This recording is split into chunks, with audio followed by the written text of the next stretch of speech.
Odell Beckham Jr. returns to the field, plays pretty well. He talked about his chemistry with Baker Mayfield. Baker Mayfield talked about his chemistry, rather, with Odell Beckham Jr. And Odell also talking about that. Odell, 5 catches, 77 yards. Here is Odell on that chemistry with Baker Mayfield. Absolutely. Just the scheme that we have. We hit a couple throws. Things I can definitely work on. Like I said, for the first game back, I just felt like I could never get my legs underneath me. So it was definitely a tough game, but, got my feet wet. Glad to, get that one out the way, 1-0, and, move on to next week. What was that first hit like? Needed it. Just needed it.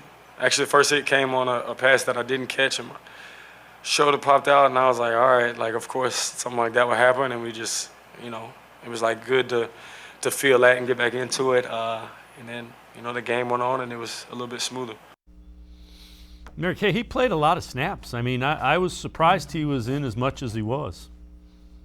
Yeah, I actually think that it was probably a little bit too much for the first game. I mean, he must have said 10 times during that post-game press conference that he didn't have his legs up underneath him. And if you don't have your legs, that can be a little dangerous when you're trying to run and sprint full speed because, we've seen guys lose their legs. I mean, completely lose their legs at the end of a run. And you don't want something like that to happen. But it was a great debut for him. It was a great return for Odell Beckham Jr. I wrote a column during the game saying that I don't think that chemistry is going to be a problem between Baker and Odell this year. I think they're going to have plenty of it.